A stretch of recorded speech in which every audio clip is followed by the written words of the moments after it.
A paz do Senhor, amados irmãos, louvado seja o nome do nosso Deus. Que bênção poder estarmos juntos aqui mais uma vez para nós falarmos a respeito das lições bíblicas do primeiro trimestre de 2023, que tem esse tema abençoado: Aviva, ó Senhor, a tua obra. Aviva a tua obra, né? Que é um tema tirado lá, extraído lá do capítulo 3 de Abacuque, profeta Abacuque. E nós já chegamos, irmãos, então na lição de número 4, tá? Você pode acompanhar todos os slides aí, nós vamos intercalar aqui, falar, mostrar os slides, mas você pode também baixar nos grupos. Nós temos grupo no Facebook, Telegram e no WhatsApp, tá bom? Chegamos, portanto, aí na lição de número 4, que tem esse tema, o ministério avivado de Jesus, ok? Nós temos também a verdade prática, que diz assim, verdade prática é textuário, né? Começando o textuário. Então, pela virtude do Espírito, voltou Jesus para Galiléia, e a sua fama correu por todas as terras em derredor. Lucas 4,14. Tá? A verdade prática nos informa assim: o alcance espiritual da vida de um crente avivado revela a extraordinária atuação do Espírito Santo. E o que nós devemos já, em primeira mão, entender é que se o Espírito Santo estava agindo em Jesus, é claro que isso vai se reverter em um modelo, em uma forma de referencial para nós mesmos. Porque se o Cristo, se o Senhor Jesus agia pelo poder do Espírito Santo, então é evidente que nós também temos que ter essa mesma atitude de ser cheio do Espírito Santo, de agir conforme o Espírito Santo de Deus. Tá bem? Meus amados, você pode acompanhar aí o gráfico esboço, né? O gráfico esboço tem todo o esboço da lição, né? Então, primeiro ponto, Jesus e a pessoa do Espírito Santo. O Espírito Santo na vida de Jesus. E você tem essas divisões no batismo, no nascimento, no batismo e na tentação. O Espírito Santo no ministério de Jesus, tá bom? E aí nós temos o segundo ponto, que é Jesus e a oração no seu ministério, que exatamente vai falar sobre a vida de oração que Cristo tinha, né?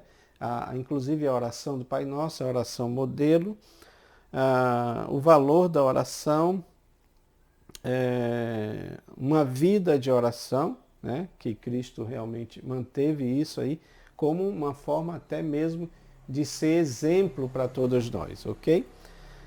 O terceiro ponto diz, uma vida na unção do Espírito. Aqui já está voltado mais para a parte prática, porque conforme falei para os irmãos, isso tem a ver conosco, né? Então, a unção do Espírito na vida de um obreiro, a unção do Espírito na vida do crente de forma geral, tá bom? Então, esse é o gráfico esboço, e como sempre frisamos aqui, você pode baixar ele nos nossos grupos para que você possa dar uma aula, né, irmãos? Uma aula ilustrada. É muito importante a gente ter esse conceito de uma aula ilustrada, né? Eu tenho batido sempre nessa mesma tecla, porque acho importante, é uma forma de gravar, é uma forma do aluno absorver melhor, tá bom?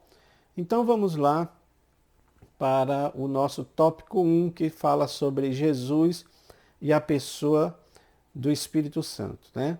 O Espírito Santo na vida de Jesus. Amados, a primeira coisa que nós temos que ver aqui, e o comentarista fala sobre isso, né? É sobre essa questão da união hipostática, né? Chamada união hipostática de Cristo, porque está falando da divindade e está falando da humanidade, né? Então, claro que como Deus, não haveria necessidade de dizer que Jesus tinha que ser cheio do Espírito Santo. Mas como homem, como ele veio como homem, como ele se encarnou, que é o que nós vamos ver aqui, então ele precisava sim do Espírito Santo. Então o Espírito Santo está presente na vida de Jesus a partir do seu nascimento, a partir do seu batismo e a partir da tentação e de todo o ministério de Cristo, né? Então, no nascimento, o próprio anjo anuncia, quando ele vai falar para Maria, ele diz sobre isso. É o Espírito Santo que vai descer sobre ti e a virtude do Altíssimo te cobrirá. Ou seja, a ação do Espírito Santo, a virtude do poder de Deus sobre Maria é que iria gerar esta criança dentro dela, né?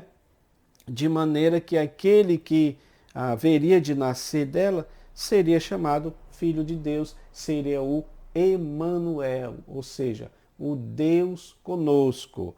Meus queridos, o comentarista usa aqui uma expressão muito interessante e a gente precisa estar atento a isso, porque também não é uma doutrina que nós temos,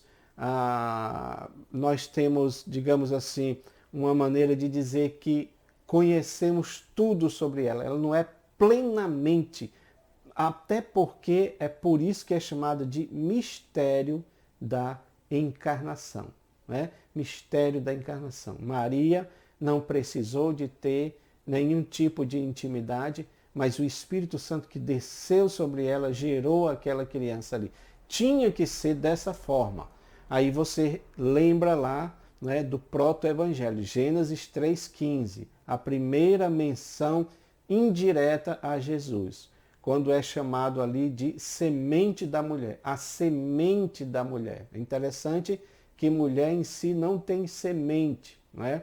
Quem tem semente é o homem, mas está dizendo nesse texto que esta mulher teria uma semente.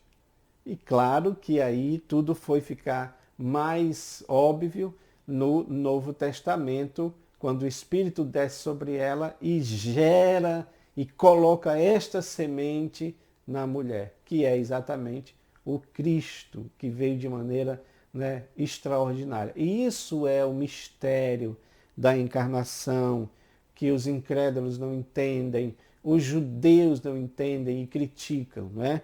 Então tudo foi por obra e graça do Espírito Santo. Mas também o Espírito Santo estava presente no batismo de Jesus, né? No batismo de Jesus. É interessante que para aqueles que são unicistas, né, para aqueles que descreem, né, da Trindade, da doutrina da Trindade, você tem aí uma manifestação da Trindade de maneira espetacular. Porque Jesus quer ser batizado por João, né? João batiza Cristo, João o Batista, né? Ele batiza a Jesus, e naquele mesmo momento você tem ali a forma corpórea de uma pomba, que era um símbolo de santidade, de pureza, não é? Aquela forma corpórea, ou seja, aquela visão em formato de pomba, desce sobre o Senhor, não é? Simbolizando ali o Espírito, porque a profecia de Isaías já dizia claramente: o Espírito do Senhor Deus está sobre mim. Então, o que estava acontecendo ali era uma confirmação de que aquele que estava ali sendo batizado, ele de fato era o Messias, o Filho de Deus, o prometido, o desejado das nações. Isso é maravilhoso, não é? E ouve-se uma voz do céu. Então você tem aí os três, digamos assim, as três pessoas da Trindade. Então aquela voz, né, estava ali confirmando, né, consolidando que de fato aquele era o Cristo, aquele que foi prometido pelos profetas, né? Então o Espírito Santo estava também no batismo com Jesus. Mas tem também a tentação, né? O Espírito Santo estava, inclusive é interessante dizer que o Espírito leva Jesus para ser tentado pelo diabo, né, no deserto, né? Foi conduzido pelo Espírito para ser tentado, né? E ali ele estava em jejum, 40 dias. O texto, se não me falha a memória, de Lucas, ou é Marcos, diz que ele, durante esses dias, ele foi tentado, né? O que leva alguns teólogos a dizer que apenas as três tentações ali que foram registradas, mas ele ficou sendo tentado durante esse tempo por Satanás ali no deserto, né? E o Espírito Santo estava com ele, ajudando, né, nas respostas, porque Satanás vinha com as suas propostas e o Senhor Jesus sempre respondia dentro da palavra, está escrito, não é? Então isso é muito importante nós entendermos, inclusive que a Bíblia diz que o discípulo não é maior que o mestre, então se o mestre foi levado ao deserto para ser tentado, eu tenho para mim que o discípulo de Jesus, ele também é levado ao deserto para ser tentado pelo adversário, né? E vocês sabem que todos nós somos sim tentados, né? Algumas vezes, infelizmente, podemos ceder à tentação, podemos cair à tentação, né? Sendo que nós temos todo o exemplo de Cristo que ele venceu, então nós também podemos vencer, especialmente porque temos, irmãos, o Espírito Santo para nos ajudar. No segundo subitem, nós temos aqui o Espírito Santo no ministério de Jesus, né? No ministério de Jesus. Então, Jesus teve um ministério relativamente curto, né? Porque foram 3 anos, praticamente 3 anos de ministério, mas durante esse tempo, não é, o Espírito Santo esteve com ele até para confirmar aquilo que o profeta diz: o Espírito do Senhor Deus está sobre mim. Então ele foi ungido para evangelizar os pobres, para curar as enfermidades, curar os quebrantados de coração, libertar os cativos das prisões satânicas malignas. Jesus teve vários encontros com pessoas endemoniadas que os fariseus, os religiosos da época não podiam fazer nada e até acusavam ele de estar expulsando pelo poder de Beelzebul. É aí que entrou aquela ideia do pecado imperdoável, porque pecado contra o Pai tem perdão, contra o Filho tem perdão, mas contra o Espírito não tem perdão. Por quê? Porque quem usava o Senhor, quem estava no Senhor para fazer aqueles milagres, era o Espírito Santo. E sendo o Espírito Santo aquele que convence o homem do pecado, da justiça e do juízo, mas quando a pessoa rejeita a ação do Espírito Santo, ele está rejeitando aquele que convence do pecado, da justiça e do juízo. Daí a ideia do pecado imperdoável. Não tem perdão para quem rejeita a ação poderosa do Espírito Santo de Deus. Isso é muito importante, professor, nós falarmos sobre isso, tá? Que o Espírito Santo em Jesus veio para fazer essas obras, para curar as enfermidades, para fazer o chamado aos cansados, aos oprimidos, para tocar o coração do homem, para dar vista aos cegos. Então essa é a obra principal de Cristo. E eu queria, até fiz aqui, porque eu já vi alguém fazer essa pergunta, não é? Por que Jesus não falou em línguas estranhas? É interessante, não tem relato da Bíblia dizendo que Jesus falou em línguas estranhas. Você sabe, pelos textos, né, inclusive de Paulo, que o que fala em línguas é para a sua própria edificação. Jesus não precisava ser edificado, não é? Jesus não precisava crescer espiritualmente. Não havia essa progressão de Cristo espiritualmente. Ele começou fraco espiritualmente, aí foi crescendo, crescendo, não. O Espírito Santo já desceu sobre ele e ele já era um homem perfeito, e assim como era também Deus. Como nós falamos, as duas naturezas. Então ele já era perfeito. Não havia necessidade de Jesus falar em línguas, né? Aliás, nem tem porquê se fazer essa pergunta. Mas o que devemos perguntar é, hoje nós humanos, crentes, precisamos do poder do Espírito Santo. E as línguas é importante, né? A glossolalia, para a edificação pessoal. Mas ainda assim nós precisamos entender que isto, irmãos, não é o foco. Aliás, eu preciso dizer isso porque tenho visto coisas na internet que nos entristece. Eu ainda sou daquele tempo em que se respeitava as línguas estranhas, que tinha uma reverência quando alguém falava. Hoje as pessoas estão falando de maneira debochada, de maneira profana, meus irmãos. Inclusive há vídeos assim escabrosos que você nem acredita. A pessoa está falando em línguas estranhas, está pregando em línguas estranhas, de repente diz um palavrão. Como pode isso, uma só boca, falar em línguas que são línguas celestiais, línguas espirituais, mas ao mesmo tempo a pessoa deixar a boca ser usada pelo diabo para falar palavrão no púlpito? Isso é maligno, irmãos. Então, infelizmente, o foco que se tem hoje no movimento pentecostal é na glossolalia, no falar em línguas. Uma pessoa é tida espiritual apenas se ela falar em línguas. Mas não se procura ver o fruto do Espírito, que é amor, paz, alegria, né?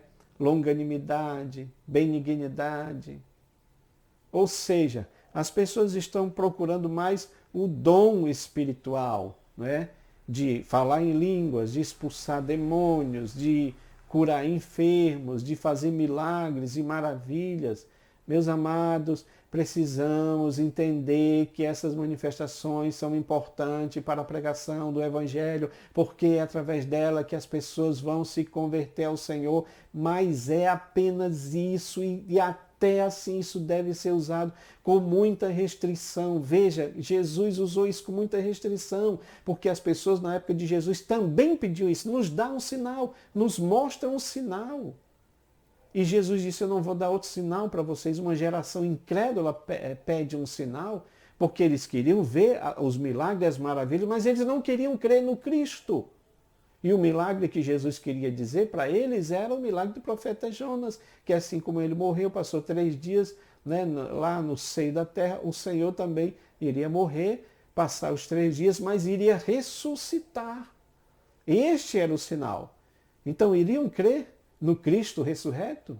Iriam acreditar na mensagem do Cristo? Esse é o motivo principal pelo qual o Espírito Santo é dado. Mas hoje, infelizmente, as pessoas estão mudando o foco. Queridos, também há algo que eu quero compartilhar para os irmãos aqui, que é o seguinte. No que a ação do Espírito Santo em Jesus tem paralelo conosco? O que nós podemos absorver disso? O que nós podemos tirar disso como lição para nós? Dentro desses 3 pontos que nós falamos aqui para encerrar o primeiro ponto, né, o primeiro tópico. Primeira coisa é que, assim como o nascimento de Jesus teve a influência do Espírito Santo, ele nasceu pelo Espírito Santo, do mesmo jeito, o crente ou qualquer pessoa que aceita Cristo precisa nascer de novo, e esse nascimento é espiritual. Tá? Então o novo nascimento precisa ser pelo Espírito Santo. Não existe novo nascimento se não for pelo Espírito Santo de Deus, porque é Ele que convence o homem do pecado, da justiça e do juízo. É Ele que opera em nós a santificação, a justificação, é Ele que vai trabalhando o nosso interior. Então precisa ser pelo Espírito Santo de Deus. Amém? O outro paralelo que tem conosco. O batismo em águas também precisa ser confirmado pelo Espírito, assim como foi com Jesus. Né? O Espírito desceu sobre ele, confirmando ali aquele batismo. Porque Paulo até fala sobre um batismo do Espírito, ou batismo em Cristo, batizado em Cristo. Ou seja, há um batismo que vai além desse batismo cuja finalidade para algumas pessoas é mais a glossolalia, é mais o falar em línguas. E eu sei que é importante isso daí, o falar em línguas, mas é preciso nascer da água e do Espírito. Então, o batismo, o Espírito Santo, ele confirma o nosso batismo em Cristo, né? Que é possível, muitas pessoas aí, a gente tem visto, pessoas se batizam, mas eles não têm a confirmação do Espírito Santo, tá bom?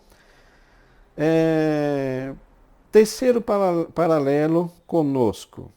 Assim como Cristo venceu a luta espiritual através das tentações, assim como Cristo foi muito vitorioso no seu ministério terreno, pelo Espírito Santo, assim também nós.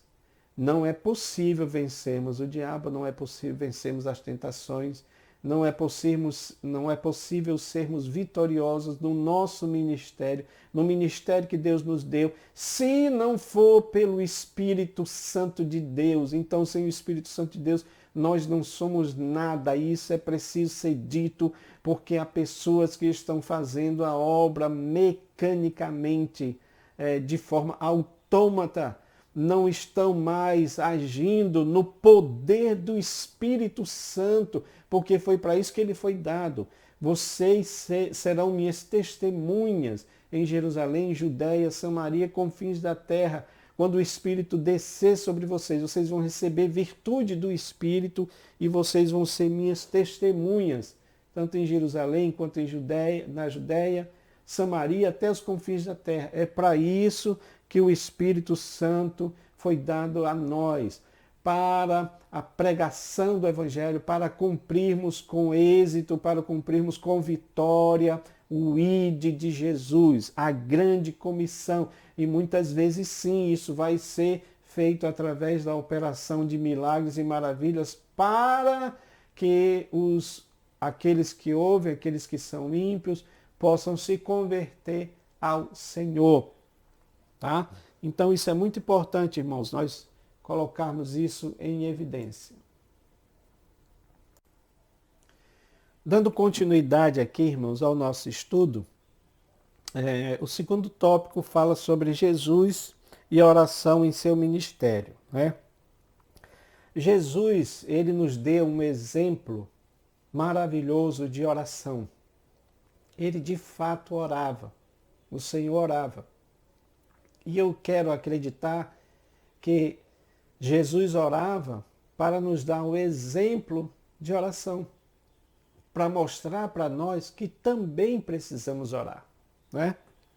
E ele deixou um modelo de oração para nós seguirmos. Então eu gostaria de falar sobre esta oração, e que é a oração do Pai Nosso, né? Nós vamos colocar aí também um gráfico, esse gráfico que você vai ver aqui, que você está vendo aí, tá? Vou mostrar aqui para vocês e depois a gente fala sobre ele. Porque esta oração, primeira coisa que a gente tem que entender sobre a oração do Pai Nosso é que não é uma reza, como alguns fazem, não é para ser feito de maneira automática, mas ela é um modelo, um referencial para a oração, né? Para nós orarmos, para nós entendermos como devemos orar a Deus. Então ela está dividida, irmãos, em 3 pontos, né? Primeiro, porque ela começa com a honra, o louvor, a adoração ao Senhor. Então, quando ele diz, Pai nosso que estás no céu, santificado seja o teu nome, né? Venha a nós o teu reino, seja feita a tua vontade, está aí, irmãos, a honra que está sendo dada a Deus, especialmente quando diz santificado seja o teu nome. Eu já falei isso aqui em vídeos anteriores e a gente precisa estar atento. Nós somos responsáveis por santificar o nome de Deus. Como é isso, você me pergunta? Deus não é santo? Ele é santo. Mas houveram casos na Bíblia de pessoas que não santificaram o nome de Deus. Ou seja, não respeitaram o nome de Deus, não honraram o nome de Deus. Um exemplo disso foi Moisés, quando Deus disse, fala a rocha, na segunda vez, não é?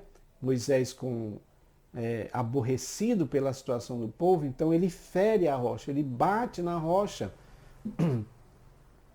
E por causa disso, apesar do milagre ter sido feito, porque a intenção ali era que jorrasse água para o povo beber, porque o povo estava reclamando, como sempre Israel sempre foi murmurador, aquele povo que saiu do Egito, não é? Apesar de todas as coisas que Deus tinha feito no meio deles, mas eles eram murmuradores. Moisés estava aborrecido com aquela situação e feriu a rocha ao invés de falar. Por várias vezes, Deus tinha dito para Moisés que ele não ia entrar por causa disso, e por várias vezes Moisés insiste. Eu sempre digo, irmãos, que tem partes na Bíblia que eu chorei quando eu li a primeira vez. Essa foi uma delas. Porque eu imaginei aquele homem que teve todo aquele trabalho de levar o povo, passou por tudo, e por causa de um vacilo, Deus disse, você não vai entrar na terra. E Moisés insiste, até que Deus diz, chega, basta, não me fale mais nesse negócio. Ou seja, não adianta você suplicar, porque você não vai entrar na terra. E Deus explica, por que não? Exatamente porque você não santificou o meu nome, ou seja, ele não honrou o nome de Deus. Tem muita gente hoje, irmãos, crentes, que estão desonrando o nome de Deus. Quando é que isso acontece? Quando eu digo que sirvo a Deus, mas não sirvo. Quando eu coloco o nome de Deus nas coisas que eu faço, mas o que eu faço é para prejudicar o próximo, como está acontecendo nos dias de hoje. O nome de Deus nunca foi tão, desonrado. E a palavra continua dizendo que é para a gente santificar o nome do Senhor. Significa dizer que eu tenho responsabilidade perante os ímpios, perante as outras pessoas, de santificar o nome de Deus, de honrar o nome de Deus. Exatamente porque quando eu faço alguma coisa errada, meus irmãos, os ímpios vão dizer assim, esse é o Deus dele? Eu não quero esse Deus. Ou seja, eu não estou santificando o nome de Deus. Eu estou fazendo coisas erradas e estou dizendo que é para Deus. Claro que não é. Eu estou fazendo o contrário. Então, muito importante nós entendermos isso. Tá? A oração do Pai Nosso envolve isso, envolve o nosso louvor, a nossa honra, a nossa adoração. Entender que é a vontade de Deus que deve ser feita, não a nossa. Entender que o reino de Deus, quando é dito assim, olha, venha a nós o teu reino, está falando do reino de Deus, da mentalidade do reino, da filosofia do reino, da cultura do reino de Deus. Isso deveria ser levado muito a sério, não é? Porque muitas vezes nós queremos que a cultura humana da nossa pátria, da nossa nação, seja colocada em evidência até mais do que é do reino de Deus. Não, senhores. A Bíblia diz que a nossa pátria é celestial. Claro que isso não exclui a minha responsabilidade como cidadão brasileiro, mas eu tenho uma dupla cidadania. E a primordial é a cidadania celestial. É por isso que quando é orado, venha a nós o teu reino, é o reino de Deus aqui, de fato, nesta nação, mudando, transformando esta nação. Mas tem uma outra divisão também, né? A primeira é honra, louvor e adoração. A segunda é petição e perdão. Porque nesse ponto aí, Jesus nos ensina como nós devemos pedir ao Senhor. Por exemplo, o pão nosso de cada dia dá-nos hoje. Então, a produção que vai gerar o pão de cada dia, a comida, é algo que é produzida por Deus. É Deus, no caso ali, se for levar ao pé da letra, a questão da agricultura, não é? Então, de Deus procede a chuva, de Deus procede o sol, para que haja uma boa plantação, para que haja uma boa colheita de trigo, para que o trigo se transforme em pão. Mas é claro que isso se traduz no meu trabalho. Então eu estou pedindo a Deus que frutifique, que abençoe o meu trabalho, para que eu tenha o que comer, o pão de cada dia. Não é? E ele diz uma coisa que é muito interessante também, né? Que é a parte da petição. Perdoa as nossas dívidas, assim como nós perdoamos os nossos devedores. Isso aqui é um ponto importante, né, irmãos? Porque geralmente nós queremos perdão, mas não queremos perdoar. Então, nesta oração, você entende que isto se constitui numa impossibilidade. Por quê? Porque eu só posso receber o perdão de Deus na medida em que eu consigo perdoar aquele que me ofendeu. Perdoa as nossas dívidas, assim como, né? Assim como, ou seja, eu estou perdoando aquele que me ofendeu. Como eu posso querer o perdão de Deus se eu não estou perdoando quem me ofendeu? Né? Isso é importante nós colocarmos também em evidência aqui. E para fechar, a última parte da oração do Pai Nosso, que estamos falando aqui que é como modelo, né? Nós temos aqui então que ela termina com proteção, pedindo a Deus proteção, e com uma doxologia, que é exatamente uma adoração, um louvor, não é? Embora lá no início também começa com a doxologia, com louvor, com a honra, com a adoração, e no final também termina dessa forma, né? Então, quando diz, não nos deixe cair em tentação, mas livra-nos do mal. Todos nós estamos sujeitos à tentação, mas aqui Jesus nos ensina a orar pedindo que nós sejamos livres, que nós não venhamos a cair, mas que sejamos livres do mal, deste sistema maligno, deste ser maligno com seus demônios que estão agindo contra a igreja do Senhor. Né? Falamos ali ainda sobre Jesus e a oração, meus irmãos, só para nós tentar abordar todas essas questões que às vezes podem surgir, não é? Conforme nós falamos sobre o descer do Espírito Santo sobre Cristo, não é? Já que ele era Deus. Então, uma coisa que as pessoas perguntam, e aqui está falando, né, que Jesus tinha uma vida de oração, era exatamente o fato de que as pessoas questionam por que Jesus, sendo Deus, precisava orar. Né? Algumas pessoas questionam isso. Ora, nós falamos aqui que Jesus tem uma dupla natureza, né? A união hipostática, dupla natureza. Então ele tem uma natureza divina, mas ele também tem uma natureza humana. Então é claro que a natureza humana de Jesus necessitava sim de orar, mesmo porque Jesus veio nesta terra também para glorificar o Pai, para exaltar o Pai, para mostrar o caminho para o Pai. Né? Esse é um motivo.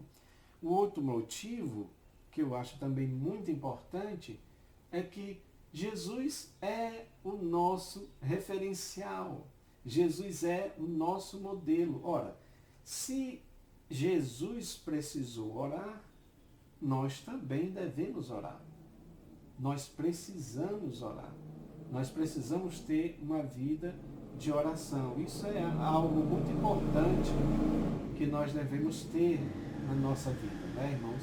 Saber que o nosso Cristo orou, saber que nós precisamos ter também esse momento de intimidade com Deus. Meus queridos, para nós encerrarmos, o tópico 3 fala sobre uma vida na unção do Espírito. Aqui já é mais aquela parte prática, porque está falando do Espírito na vida, do Espírito Santo, né? da oração na vida do obreiro, né? E do Espírito, da unção do Espírito também na vida do crente de maneira geral, né? Então, todo obreiro, toda pessoa que exerce algum tipo de liderança, ele precisa ter uma vida de oração, ele precisa ter essa unção do Espírito Santo para fazer a obra de Deus em todas as áreas, não é? Uma coisa que me chama muita atenção no Antigo Testamento, e eu só vou citar ele porque tem a ver com a minha área, né? Questão das artes. Por exemplo, você tem lá Bezaleel, ou Bezalel, que foi aquele designer, aquele arquiteto, né, do tabernáculo.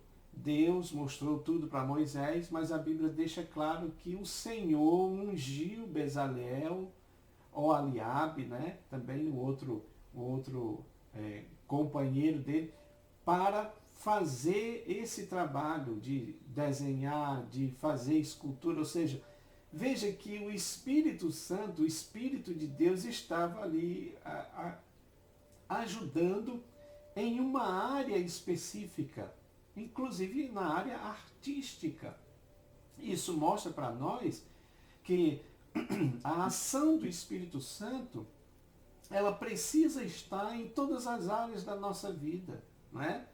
No nosso caso, no caso de Bezalel, na questão da criatividade, para criar, para inventar, para trabalhar materiais, então, né, para manufaturar. Então é importante nós entendermos como o Espírito Santo age na vida dos obreiros, né, na vida daqueles que estão fazendo a obra do Senhor, tá? Então, ele está para nos ajudar, ele está para ungir com poder as nossas vidas. Inclusive porque nós acreditamos também que essas práticas devocionais que existem, que devem existir na vida do cristão, todas elas são orientadas, né? Tem como base o Espírito Santo, a unção do Espírito Santo de Deus, a própria oração, né? É importante, por exemplo, quando nós oramos na unção do Espírito, ou seja, o Espírito Santo ora em nós, né? Ora por nós. Muitas vezes o Espírito pode nos levar a um estado de intercessão.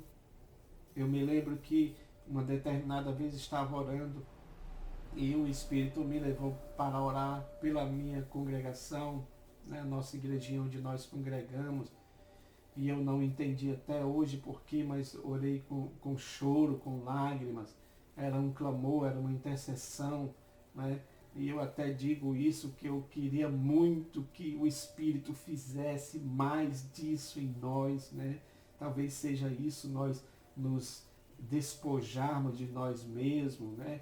E deixar que o Espírito Santo ore em nós. Isso é quando o Espírito Santo de fato nos unge para a gente orar de acordo com a vontade de Deus. Então, a oração, o jejum também, né? O jejum dirigido pelo Espírito, o próprio estudo da palavra de Deus. É tão importante quando a gente estuda a palavra de Deus, né? Na orientação do Espírito Santo. A adoração também é outra prática devocional que o obreiro do Senhor, o ungido do Senhor, precisa ter. Não só o obreiro, mas todos os crentes, né? Conforme o comentarista diz, viver uma vida na unção do Espírito Santo não é privilégio apenas dos que exercem vocação ministerial, é para todos, exatamente para que haja uma comunicação do Evangelho em todos os lugares, né? E ele lista aqui, então a gente precisa exercer influência poderosa na nossa família, na faculdade, no local de trabalho, em todas as esferas da sociedade, né, irmãos? De maneira ordeira, não é de maneira bagunçada, não é achando que está fazendo um trabalho para Deus quando não está fazendo o trabalho para Deus. Então, o Espírito Santo de Deus é ordeiro, né? Então pressupõe que ele tenha uma ordem, uma ética, e não como muitos estão fazendo aí. Então, Precisamos desta unção do Espírito de Deus, que a oração também pode nos proporcionar. Meus queridos, eu quero agradecer a oportunidade de estar falando sobre esses assuntos e continuo pedindo, rogando vossas orações para que a gente possa apresentar cada vez mais o melhor, tá bom? Para que Deus nos ajude, para que Deus abençoe cada irmão também que use esses materiais para a glória e honra do nome do Senhor. Que Deus vos abençoe. Amém.